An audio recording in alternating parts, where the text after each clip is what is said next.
பிழைப்புக்காக தான் அரசியலுக்கு வரவில்லை என்று மதுரை மாநாட்டில் நடிகர் விஜய் குறிப்பிட்ட வார்த்தைக்கு பொருத்தமானவர் நடிகர் கமல்ஹாசன் தான் என்றும் கடந்த 2014ஆம் ஆண்டு கோவையில் தேர்தல் பிரச்சாரம் மேற்கொண்ட பிரதமர் மோடியை சந்திப்பதற்கு பூனைக்குட்டி போன்று கையை கட்டிக்கொண்டு நின்ற நடிகர் விஜய் அதையெல்லாம் மறந்து நடுவுல கொஞ்சம் பக்கத்தை காணாம் என்பது போல் தற்போது பேசுகிறார் என்றும் நடிகர் ரஞ்சித் விஜயை ஒருமையில் விமர்சித்துள்ளார். கோவை மாவட்டம் துடியலூர் பகுதியில் இந்து முன்னணி அமைப்பின் சார்பில் விநாயகர் சிலை விசர்ஜன ஊர்வலம் துவக்க விழா பொதுக்கூட்டம் நடைபெற்றது. இதில் பாஜக மாநில தலைவர் அண்ணாமலை, நடிகர் ரஞ்சித் உள்ளிட்டோர் சிறப்பு அழைப்பாளர்களாக பங்கேற்று ஊர்வலத்தை தொடங்கி வைத்தனர். இக்கூட்டத்தில் நடிகர் ரஞ்சித், தற்போது சொந்த நாட்டிலேயே அகதிகளாக வாழ்ந்து வருகிறோம், பொட்டு வைப்பதற்கு பிரச்சனை, சாமி கும்பிடுவதற்கு பிரச்சனை என்ற நிலை இருக்கிறது. சாமி கும்பிடுவதால் தன்னை சங்கி என்றும், உங்களுடன் ஒன்றி இருப்பதால் சாதி வெறியன் என்றும் தன்னை சிலர் விமர்சிக்கின்றனர்.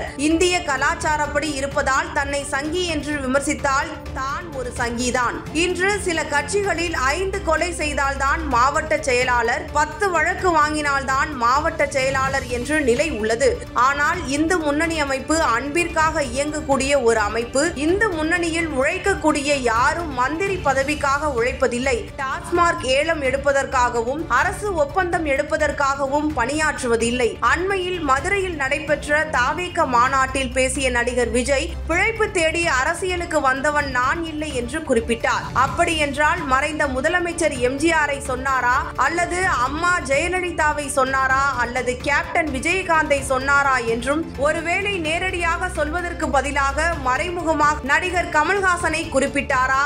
பிழைப்புக்காக அரசியலுக்கு வந்தவர் என்ற வார்த்தைக்கு பொருத்தமானவர் நடிகர் கமல்ஹாசன் தான். மதுரை மாநாட்டில் சொடக்கு போட்டு பிரதமரை குறிப்பிட்டு பேசிய நடிகர் விஜய் தான் 2014ஆம் ஆண்டு ஏப்ரல் 16ஆம் தேதி கோவையில் பிரதமர் மோடியை சந்திப்பதற்காக பூனைக்குட்டியை போன்று கையை கட்டி அமர்ந்திருந்தார். இன்று இஸ்லாமிய மக்களுக்கு துரோகம் விளைவித்தார் பிரதமர் மோடி என்று சுட்டிக்காட்டும் விஜய், அன்று பிரதமரை சந்தித்தது கச்சத்தீவை மீட்க வேண்டும் என்ற கோரிக்கைக்காகவா, மீனவர் பிரச்சனை குறித்து பேசவா, கல்வியை சமத்துவமாக வேண்டும் என்று பேசுவதற்காகவா, அல்லது கள்ளச்சாராயத்தை ஒழிக்க வேண்டும் என்பதற்காகவா என்று பல்வேறு கேள்விகளை எழுப்பினார். தலைவா என்ற தனது படத்தை ரிலீஸ் செய்வதற்காகவே விஜய் காத்திருந்தார். நடிகர் விஜய் அதையெல்லாம் மறந்துவிட்டார் போல, நடுவுல கொஞ்சம் பக்கத்தை காணாம் என்பது போல் அவருக்கு மூளையில் ஏதோ பிரச்சனை இருக்கிறது.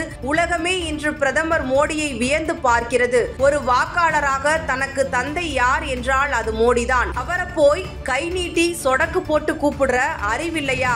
மிஸ்டர் மோடி என்கிறாய், முதல்வரை அங்கிள் என்கிறாய். நீயே இப்படி இருந்தால் உன்னை நம்பி இருக்கும் இளைஞர்கள் என்ன ஆவாங்க?